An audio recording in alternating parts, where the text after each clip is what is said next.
2017 champions ট্রফিতে বাংলাদেশের performance ছিল চোখে পড়ার মতো, যা আইসিসির বড় কোনো ইভেন্টে এখন পর্যন্ত মাহমুদুল্লাহ মুশফিকুর রহিমদের সর্বোচ্চ অর্জন হয়ে আছে। টুর্নামেন্টের সেই আসরে মাত্র একটি ম্যাচ জিতেই সেমিফাইনাল খেলেছিল বাংলাদেশ। 8 বছর পর একই ফরম্যাটে আরেকটি চ্যাম্পিয়ন্স ট্রফিতে খেলতে নামছে বাংলাদেশ দল। দুবাইয়ে নাজমুল হোসেনদের প্রতিপক্ষ ভারত। রোহিত শর্মাদের এবারের শিরোপার দাবিদার মনে করছেন বাংলাদেশের আরেক সাবেক অধিনায়ক হাবিবুল বাশার। কিন্তু বাংলাদেশের সম্ভাবনা কতটুকু, এমন প্রশ্নে মলিন হয়ে এলো তার কণ্ঠস্বর। টুর্নামেন্ট ভালোভাবে শেষ করতে চাইলে উত্তরসূরিদের অবিশ্বাস্য কিছু করতে হবে বলে মন্তব্য করেন হাবিবুল। এমন মন্তব্যের কারণ নিজেই খোলসা করলেন হাবিবুল। এই টুর্নামেন্টটা বাংলাদেশের জন্য সহজ হবে না। প্রতিযোগী বাকি দলগুলোর দিকে তাকান, সব দল বেশি শক্তিশালী, আর কন্ডিশনের সুবিধা কাজে লাগিয়ে এবার পার পাওয়া যাবে না। আমার মনে হয় কন্ডিশন বলে আলাদা কিছু থাকছে না। 8 দলের মধ্যে 4টি দল কিন্তু এশিয়া অঞ্চলের, বাকিরাও এখন এমন কন্ডিশনে নিয়মিত খেলে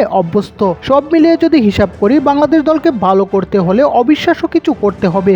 নাজমুল মাহমুদরা চ্যাম্পিয়ন্স ট্রফির সর্বশেষ আসরের মতো এবারও অবিশ্বাস্য কিছু করতে পারবে কিনা সেজন্য অবশ্য অপেক্ষা করতে হচ্ছে। কিন্তু সর্বশেষ 6 মাসের ওয়ানডে পরিসংখ্যানে চোখ রাখলে প্রবল আত্মবিশ্বাসেও হয়তো চির ধরে যাবে। এই সময়ে 6 ওয়ানডে খেলা বাংলাদেশ দল একটি জয়ের বিপরীতে হেরেছে 5টি। টুর্নামেন্টের অন্য 7 দল এই হিসাবে নাজমুলদের থেকে বেশ সুবিধাজনক অবস্থানে আছে। অন্যরা যেখানে চ্যাম্পিয়ন্স ট্রফিতে মাঠে নামার আগে অন্তত একটি 3 ম্যাচের ওয়ানডে সিরিজ খেলেছে, সেখানে বাংলাদেশ দল সর্বশেষ ওয়ানডে খেলেছে 2 মাসেরও বেশি সময় আগে, 2024 সালের ডিসেম্বরে। তাই দেশ ছাড়ার আগে কোনো রাগ ঢাক না রেখে প্রস্তুতি ঘাটতির কথা স্বীকার করে গেছেন প্রধান কোচ ফিল সিমন্স। আমি আপনার কথার সঙ্গে একমত, এটা আমাদের সেরা প্রস্তুতি হচ্ছে না। যদিও বাংলাদেশ প্রিমিয়ার লিগ অর্থাৎ টি-20 খেলে ওয়ানডের গুরুত্বপূর্ণ একটি টুর্নামেন্টের প্রস্তুতি সেরেছেন নাজমুলরা, তবে আধুনিক ক্রিকেটে এসবের খুব বেশি সমস্যা দেখছেন না হাবিবুল। সমস্যা হওয়ার কথা নয়, আধুনিক ক্রিকেটে খেলোয়াড়রা এসবের সঙ্গে অভ্যস্ত।